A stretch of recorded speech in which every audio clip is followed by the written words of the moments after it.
안녕하세요, 머니스나이프입니다. 오늘 6번째 영상 준비했는데요. MSCI 관련 6번째 영상. 오늘 소개해드릴 종목은 상하이국제공항입니다. 상하이국제공항 종목 소개 앞서가지고 MSCI 관련된 새로운 소식 좀 알려드리면은, 아르헨티나가 10년 만에 신흥국 지수에 다시 편입이 된다는 소식이 있었고요. 두 번째는 사우디가 MSCI에 편입이 된다는, 확정이 됐다는 소식이 있었어요. 근데 국내 주식에서는, 국내 뉴스에서는 이 한국 주식 시장에 큰 영향 없을 거라고 얘기를 하는데, 그렇지가 않아요. 이머징 마켓이라고 하면은 지금 이 세계 지도에서 나오는 것 중에서 빨간색으로 표시되고 있는 지역들인데요. 지금 그 이머징 마켓이 1조 9천억, 그리고 디벨롭드 마켓이 3조 1천억. 그래서 저희 선진 마켓 시장으로 우리나라가 가지 않으면은 지금은 좀 당분간 계속 힘들 것 같아요. 시장 자체가 단순히 이제 현금 유동성만 보게 되면은.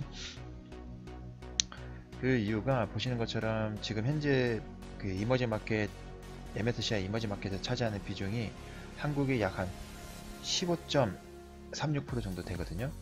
근데 이제 중국만 발표가 되고 나서 이 중국 그 본토가 전체적으로 이제 이머징 마켓에 편집이 된다고 가정했을 때는 한국이 약 한 12.8% 정도로 축소가 돼요. 그리고 제가 이 중국이 지금 현재도 32.74%인데 전체적으로 비중이 이제 본토가 편입이 되면서 중국 비중 자체는, 중국 비중은 전체적으로 한 40%가 조금 넘어가게 되고요.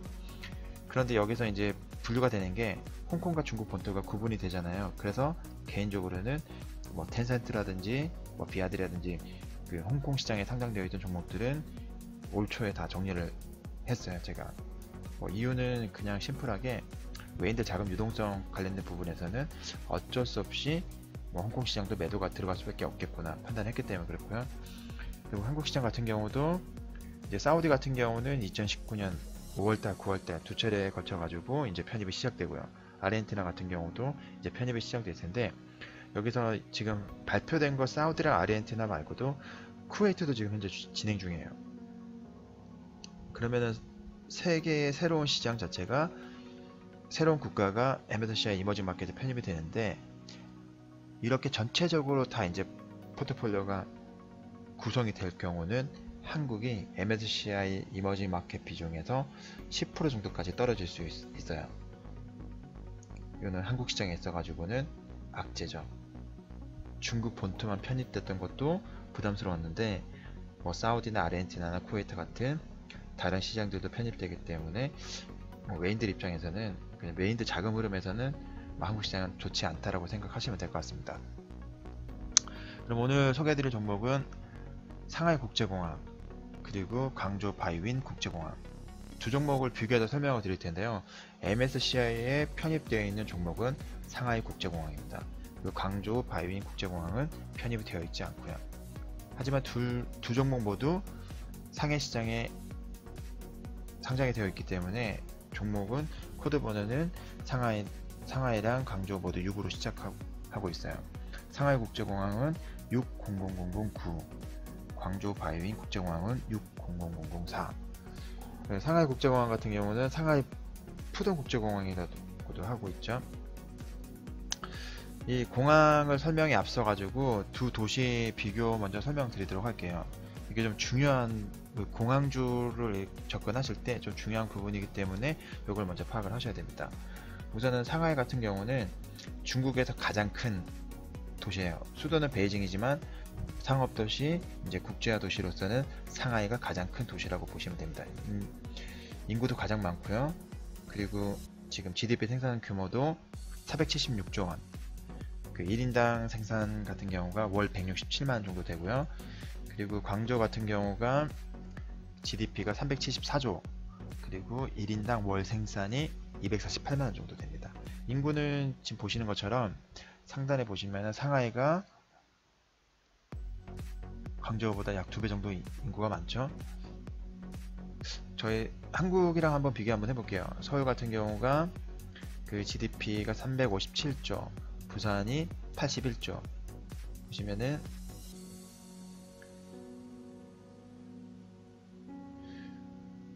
상하이가 서울보다 GDP 규모도 크고요. 인구도 훨씬 더 많습니다. 그리고 지금 보시는 것처럼 중국의 이제 상하이나 베이징이나 광저우나 심천이나 이 도시들은 좀 특성화가 되어 있어가지고 인구수라든지 규모라든지 그렇게 우리나라만큼은 갭이 크지 않아요. 우리나라 같은 경우는 아주 기형적으로 서울에 모든 게 다 집중이 되어 있잖아요.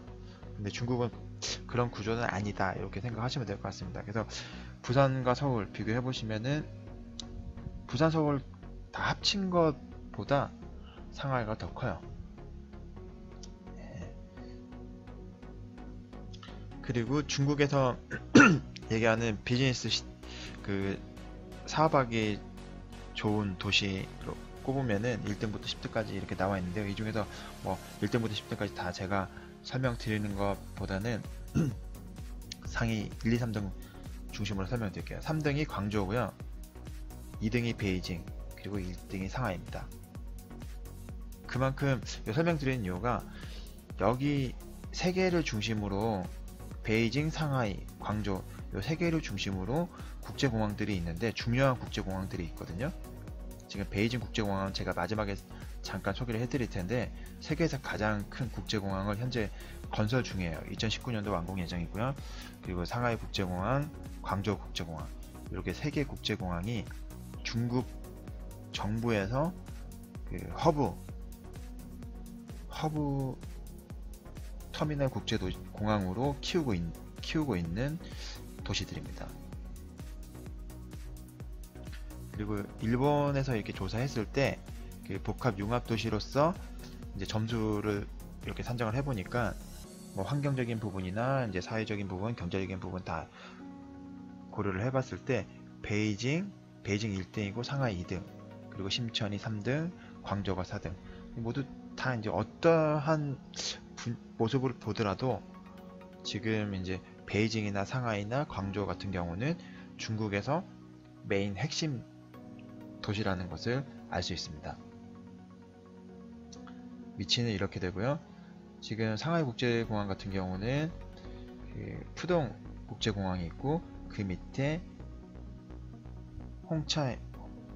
홍차오 국제공항이 있고요. 그리고 광저우 바이윈 국제공항 이렇게 있습니다. 그러니까 이렇게 최상단에 베이징, 그리고 중간에 상하이, 그리고 최하단에 바이윈 이렇게 세 개 국제공항이 중국에서 중점적으로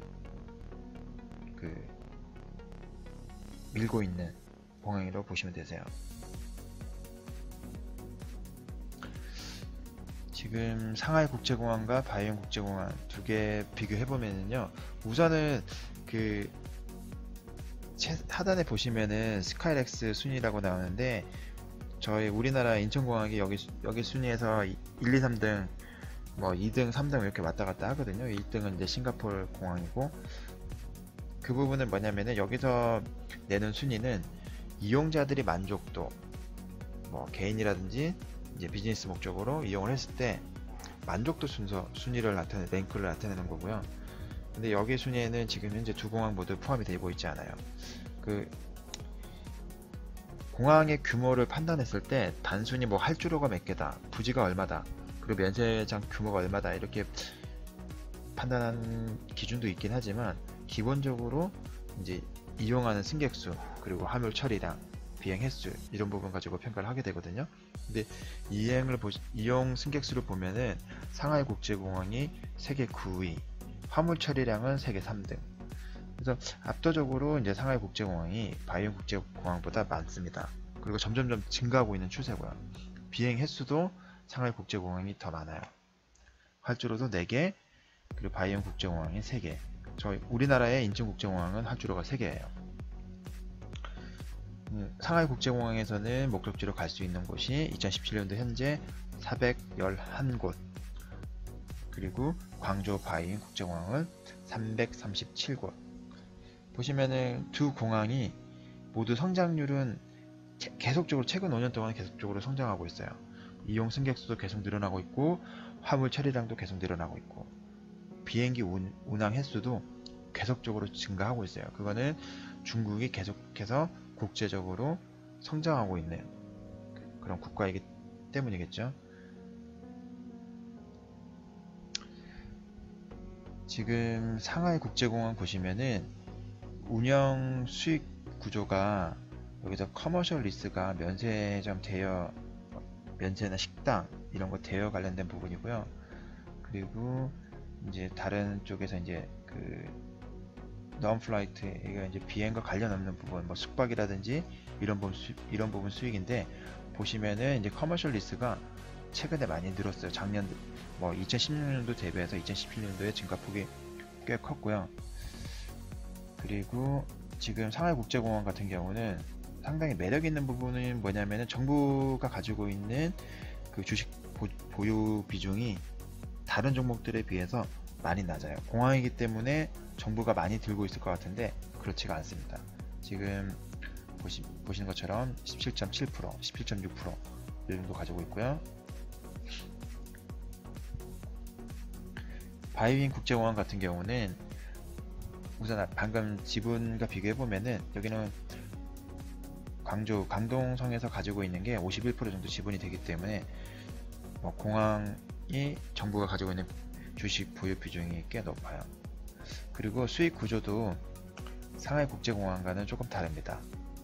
보시는 것처럼 뭐 기본적인 공항이 가지고 있는 기능에 좀 충실하다고 보시면 되세요. 에어라인 서비스가 거의 한 80% 정도, 79% 정도 차지하기 때문에 기본적인 공항이 가지고 있는 기능적인 면이 강하다고 보시면 되세요.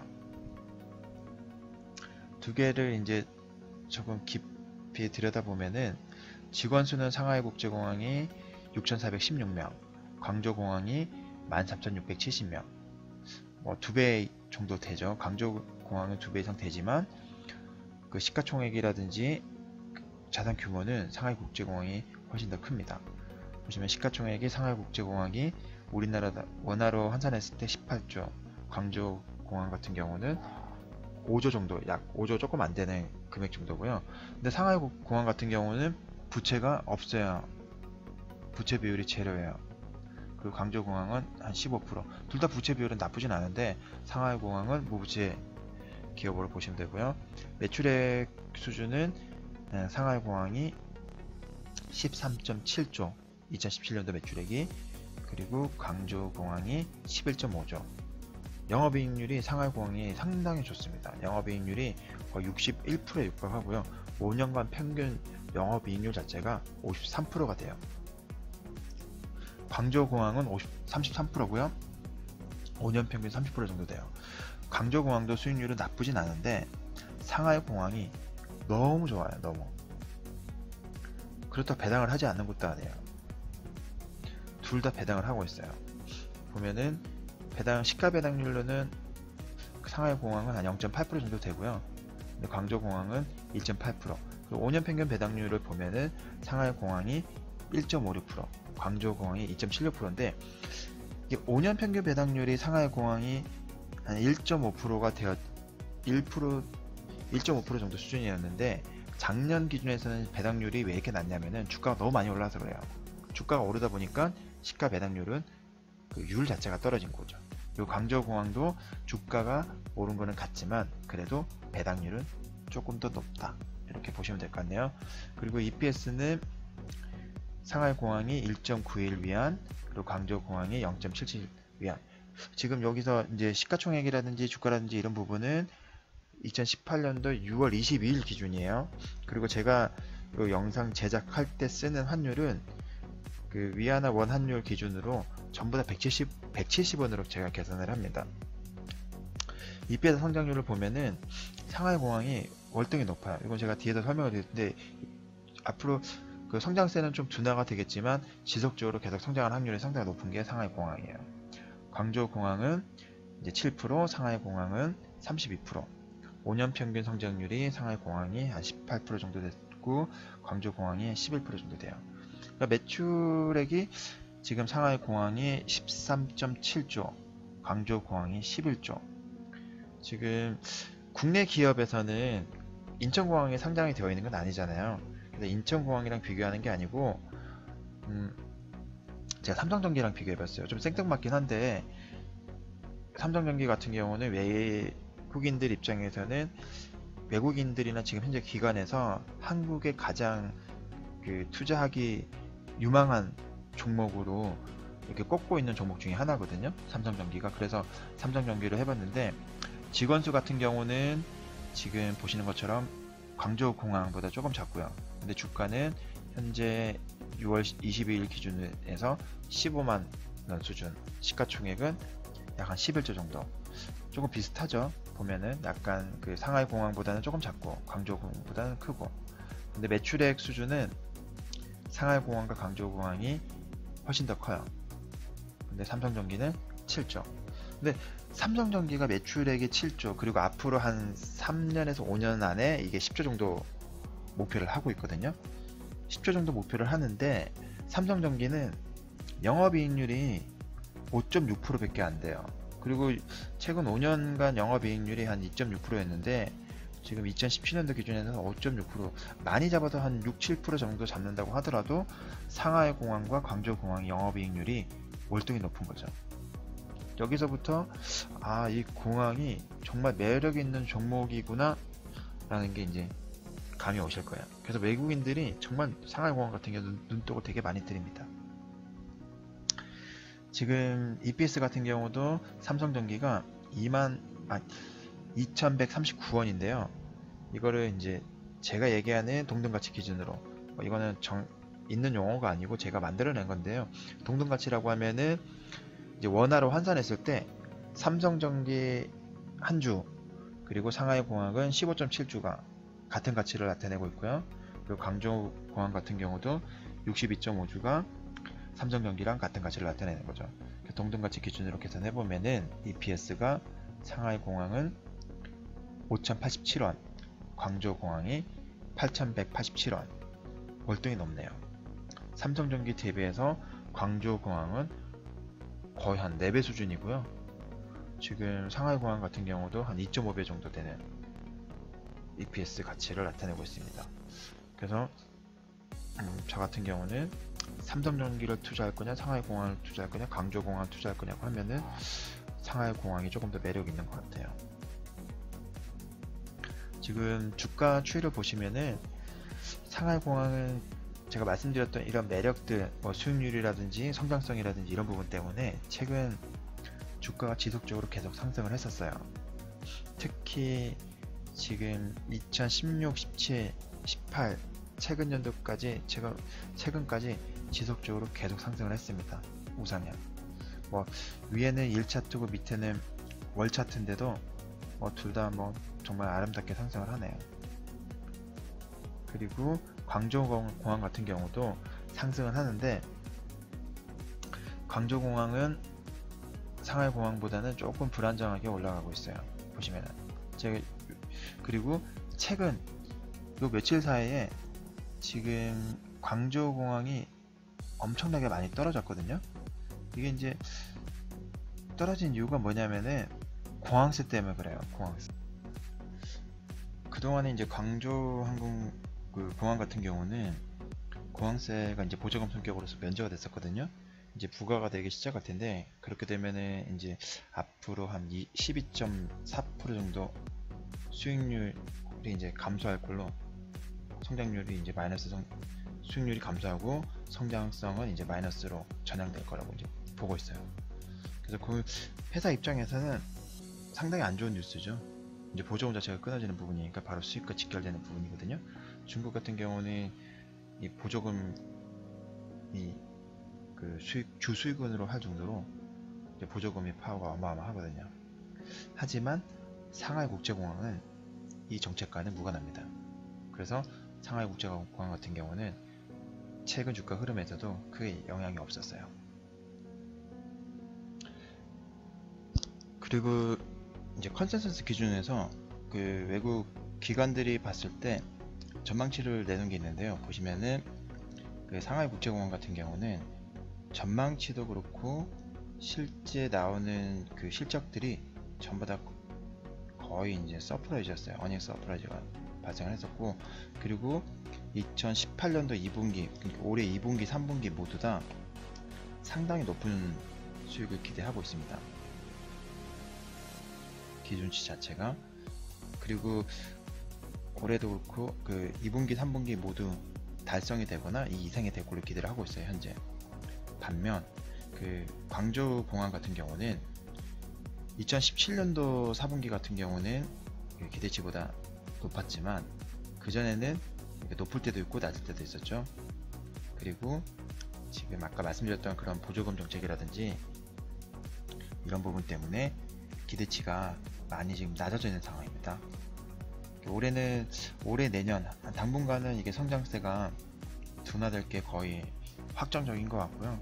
그래서 이제 외인들도 이렇게 좀 던지고 있는 그런 분위기예요, 주식은. 그리고 지금 이 기사는 뭐냐면은 2018년도 6월 4일이면 최근 기사잖아요.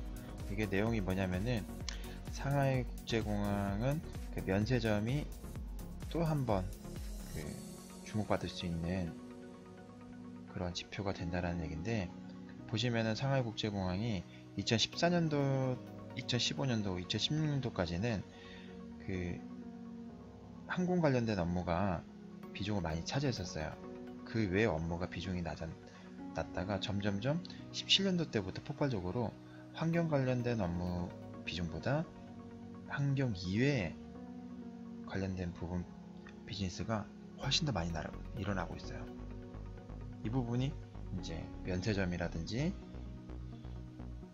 그 외 다른 부수적인 부분이거든요. 숙박이라든지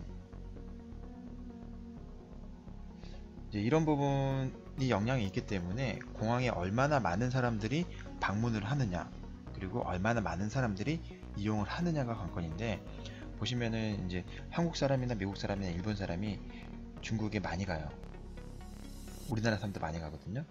근데 여기서 이 데이터는 뭐냐면은 방문자 수가 아니고 그 체류하고 있는 노동자들, 그리고 그 거주자들, 외국인 거주자들 기준인데, 이 사람들한테 물어봤을 때 가장 머물고 싶은 도시가 어디냐고 물어봤을 때 상하이가 1등이고요 2등이 베이징이에요. 그리고 광저우가 7등이고요 그만큼 상하이는 외국인들한테도 인기가 많은 도시예요. 그리고 지금 보시는 데이터는 뭐냐면요, 그 나라별로 어떤 나라의 사람들이 이제 관광이라든지 방문 목적으로 많이 오는지, 앞에서 보여드렸던 자료는 외국인 근로자들, 지금 이 데이터는 방문자들, 그 상하이에 방문하는 숫자들인데요. 보시면은 일본, 그리고 한국, 미국, 유럽인들이 많이 방문을 하고 있어요. 그리고 지금 보시면은 이제 무역 분쟁, 지금 오른쪽이 최근이고요, 왼쪽이 과거, 월 단위 기준이기 때문에 지금 가장 오른쪽이 3, 2, 1, 12, 11, 2017년도 11월, 2017년도 12월, 그리고 2018년도 1월, 2월, 3월 이렇게 되거든요. 보시면은 개인적으로 이걸 확인해 본 이유가 뭐냐면은, 최근 이제 미중 무역 분쟁 때문에 그 미국에서 들어오는 방문자들 수가 조금 많이 줄어들지 않았을까라고 생각을 했지만 꼭 그렇진 않더라고요. 보니까 아직까지는 영향은 별로 없는 것 같아요. 그렇다고 보면은 방문자 수가 작년 대비해서는 지금 증가를 하고 있는데, 뭐 이런 추세를 유지를 한다고 봤을 때는 이제 환율이 좀 영향을 미칠 거 아니에요. 보시면은 지금 US 달러 대비해서 위안화, 그리고 재팬엔화 대비해서 위안화, 유로화 대비 위안화, 그리고 한국 코리아 원화 대비해서 위안화인데, 눈에 봐도 지금 US 달러랑 그 재팬엔화 대비해 가지고는 위안화가 약세를 보이고 있어요. 약세를 보인다는 것 자체는 해당 국가, 그러니까 미국인이 US 달러를 이제 자국 화폐를 쓰고 있는 미국인이나 아니면 재팬엔화를 자국 화폐를 쓰고 있는 일본인들이 방문자들 입장에서는 유리하다고 볼 수 있는 거죠. 이렇게 보시면 조금 더 눈에 들어올 겁니다. 이제 빨간색 같은 경우가 엔화고요. 엔화 변동이고, 지금 핑크색이 달러, 그리고 파란색 같은 경우가 이제 코리아 원이고요. 이 유로화 같은 경우가 연두색으로 되어 있어요. 그래서 지금 그 환율이 올라갈 때 보시면은 위안화가 약세를 나타내고 있고요. 상대적으로 그래서 이제 미국인이라든지 일본인들 방문을 했을 때 더 유리하기 때문에 방문자 수가 조금이라도 더 늘어날 수 있는 여지가 있다고 볼 수 있을 것 같아요. 다만 이거는 무역 분쟁이 있더라도 방문자 수가 현재 들어오는 유입 수준을 유지했을 때를 가정하는 겁니다.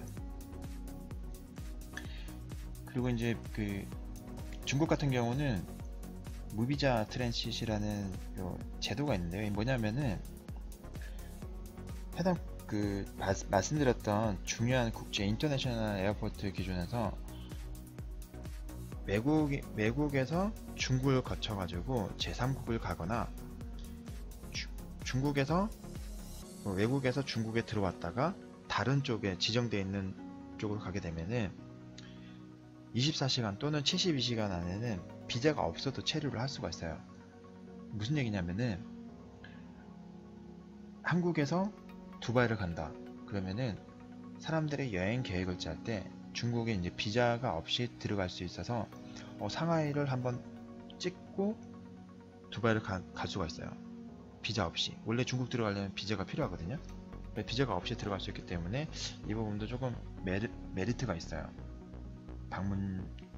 공항의 방문자들 드리는 게 면세점 이용이라든지 아니면 상하이 같은 경우는 비즈니스 목적으로도 이렇게 루트를 짤 수가 있는 거거든요. 그거 감안해서 참고를 하시면 될 것 같고요. 아까 제가 서두에 말씀드렸던 베이징에서 지금 짓고 있는 공항인데 베이징 국제공항 현재 이 정식적인 명칭은 아직 확정이 안 되어 있고요. 완공은 2019년 7월 15일로 완공이 예정되어 있어요. 그리고 요즘 못한데 2019년 10월 1일날 개장이 예정되어 있고요. 이제 베이징 공항 같은 경우는 북부를 담당하는 공항 역할을 할 것 같고요. 지금 상하이 국제공항은 그 중심, 그리고 남부 쪽은 광저우 국제공항이 그 허브 역할을 하게 될 것 같습니다. 그리고 마지막으로 제가 보여드릴 지도는 뭐냐면은 지금 중국에서 핵심적으로 추진하고 있는 인프라 사업 1대1로에 대한 지금 파란색 점선이 해상로고요. 그리고 육상 실크로드가 지금 실선으로 되어 있는 이 부분이에요. 근데 상하이까지는 없잖아요. 제가 이거를 보여드리는 이유는 뭐냐면은 최근에 1대1로가 삐걱거리고 있거든요. 좀 주변국들한테 호응을 많이 얻지를 못하고 있어요. 지금 중국이 너무 독식을 한다고 해야 되나? 본심을 너무 많이 드러내다 보니까 호응을 얻지 못하고 있는데 이 상하이 국제공항은 지금 이런 1대1로라든지 다른 비즈니스랑은 관계없이 갈 수 있는 공항이에요. 베이징도 그렇고. 그래서 상하이 공항 같은 경우는 지금 현재 아까 말씀드렸던 공항세 이슈에서도 떨어져 있고요. 지금 이런 1대1로에서도 독립적으로 갈 수 있는 종목이에요. 지금 1대1로 관련된 그 인프라 종목을 제가 딱 전부 정리했던 리스트가 있긴 있거든요. 그런 종목들과는 별개로 갈 수 있는 종목이에요. 네, 제가 오늘 준비한 영상은 여기까지입니다. 이 영상이 도움이 되셨다면 좋아요를, 그리고 다음에 새로운 소식을 원한다고 하시면 구독을 부탁드리겠습니다.